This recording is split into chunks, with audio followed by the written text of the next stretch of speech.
In today's video, we are going to cover the PowerTech 71634 drill press sander, also a drill press spindle sander. Essentially, this is the kit that comes with the 4 different sizes and 18 total pieces of sandpaper.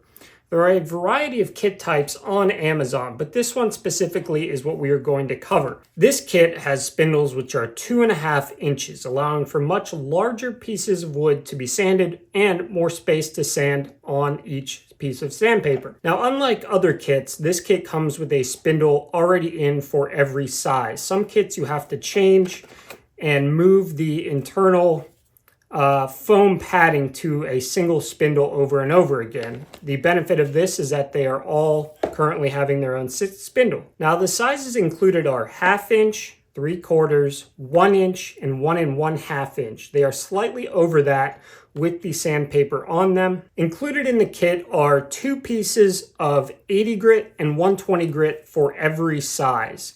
So you get a good amount to start, but long term you will have to use more paper, and you have to be kind of careful when you're ordering because these kind of kits come in a variety of sizes and you'll have to make sure you get the right ones for this kit if you do buy this. Now, to get right to the point, for those who don't want to watch the rest, I have used this for about actually 4 or 5 hours of actually using it, and I'm very pleased. For $20, it's helped me get through a project where I had to do 45 little pieces. I'll show a bit of that later.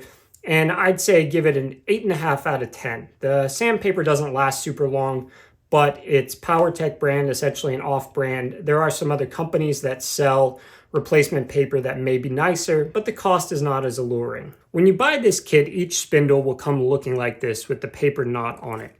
And these are nuts on the top that are reverse threaded. So righty-loosey, lefty-tighty. And you essentially loosen this up, place the sandpaper over the top, and then tighten it again in reverse direction. And I found it easiest to do the final last tightening at the drill press itself. You're obviously going to need a wrench for this, and each of them have slightly different size nuts, going down to quite a small nut on this one. But I find that to get the actual most tight position, you really need to go to the drill press when this is in the spindle. But they hold very well once they are tightened. I believe it uses some kind of mechanism that just gently expands the foam. That would be my guess. But very quick and easy to change pieces of paper. Now, size-wise, the 3 larger ones have a 1/4 inch spindle. The smaller one is about 1/8, but they fit into any common drill press.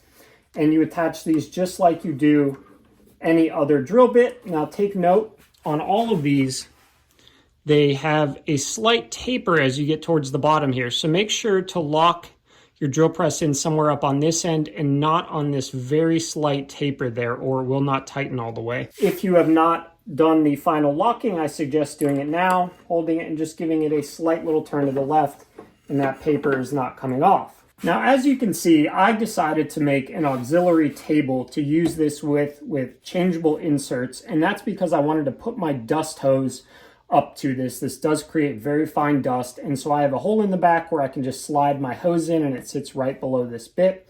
Now, this is not something you have to do. Most drill press tables, the default metal table, well, all of them, have a hole through the middle because a drill bit has to be able to go through. You will be able to put this through there. You can either do that by raising and lowering the table or raising and lowering the chuck and the whole mechanism itself, and then using the depth stops to lock it in. I just really wanted dust collection, so I made this out of some scrap wood of somebody's shoe stand from the side of the road. So let's talk about the pros and cons of this. The first pros are the cost.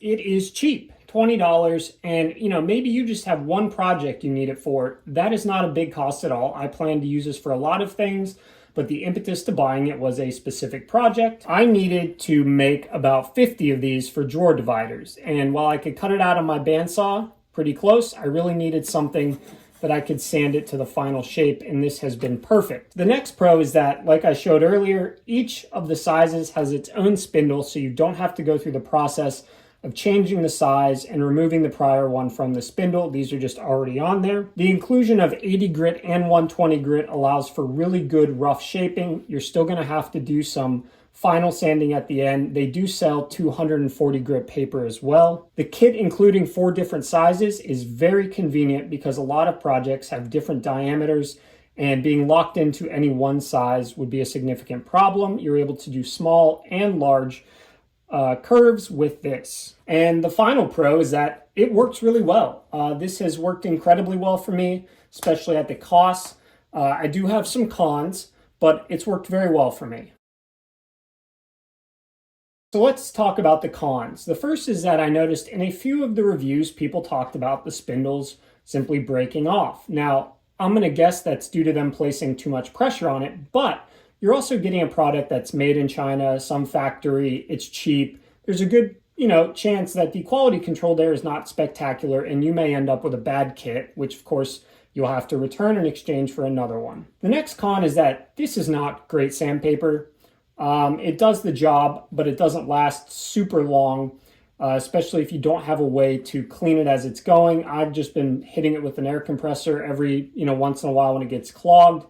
But if you're going to use this a ton, you're going to have to buy more paper eventually. I have also seen some reports of the paper unwrapping for people on Amazon reviews. That has not happened to me yet, but that may happen to you. Again, cheap kit, cheap paper. It is what it is. The next big issue, and this is really the only big issue, is that it can produce a lot of vibration when you're sanding, to the point where, and it doesn't happen all the time, but when you put the piece up against it, the piece wants to shake a little bit, and I don't know if that's due to the kit. Maybe this spindle inside of here is not perfectly up and down, and therefore it's causing a little wobble. I don't know. It gets a little funky on the eyes after an hour or two of using it. And like I said, I use this for probably 4 hours in 4 1-hour sessions. So a lot of vibration.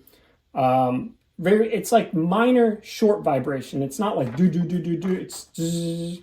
It's odd, but you may experience some, you may not. The next con is that I have no idea if you should be running a drill press motor for super long, all on, and placing pressure on it the entire time. These are pretty well used and known kits, so I'm going to guess it doesn't destroy drill presses, but that's been one of my concerns, is that having this drill on for 30 minutes, 40 minutes at a time as I'm whipping through a ton of those little things, I have no idea if a drill press motor is meant to be worked like that. And the final con, though this is more of just a feature of every tool, and I don't know if calling it a con is appropriate, is that there's skill involved in this, and you can really easily, with these low grits, screw up a project. If you don't keep continuous movement, you can chew a divot in something very quickly. So you have to be focused, and you have to learn some skill as to how to feather it along to really get the most out of this. And before we get into the demonstration video, I think there are 4 things that are important to know. 1, do not press hard into this thing. Let the sandpaper do the work. You don't want to hurt your drill press or snap the spindle. With all types of sanding, pressing harder is not better. Let the sandpaper remove the material. So don't think that you should be just pressing hard in there. It's not going to be good for the machine or the sandpaper. The next is that cleaning the paper and moving where you're using is important. Like I said, I hit it once or twice with some compressed air, but I'm considering trying to make some kind of brush-like thing that sits behind here just to clean it as it turns. I don't know, but if you sand in one place too long without cleaning it, it will end up clogging up, getting hot, and essentially burnishing your project. Because it is 2.5 inches long, there's a lot of paper on there to use, so you have to be able to find a way to move it up and down, whether that's using your normal table, building an auxiliary table, or just using it and flipping it and not worrying about it. Another thing I want to touch on is the speed of the drill press. Now, there are no instructions given, at least not in mine. I have tried running this everywhere from 500 to 2000, and I found it is the most stable and the least vibration. In the higher RPM areas, 1500 to 2000 seem to work really well. I don't know what is best for the drill press, the health of the drill press. I don't know what normal spindle sanders run at, but the higher RPMs made it work much better for me. Less vibration, smoother sanding, all of that. So you'll have to decide for yourself what RPMs you want to run it at, but just know that my best results have been between 1500 and 2000s. And then the final one, like I said, is just there's some skill to this. There's some technique, some learning. I would not start on your important workpiece right away. I'd grab a piece of scrap and give it some testing so that you know how much pressure, how much to move, and that sort of thing. All right, we will go ahead and I'll just do a quick little demonstration here so you can see it in action.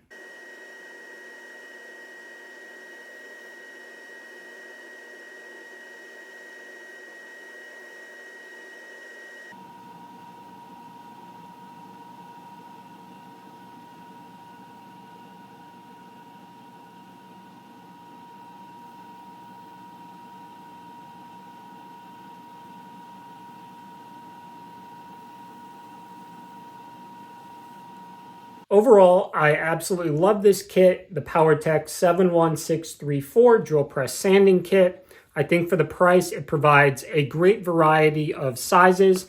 And while this may not be a long-term solution if you're going to be doing thousands of parts and pieces that need a spindle sander, it's certainly great for the home shop and for the person who needs it for either one project or every once in a while. Yes, the sandpaper is not great, but it gets you through it, and at $20, you just can't beat it. If you have any questions, comments, concerns, please let me know, and thank you for watching.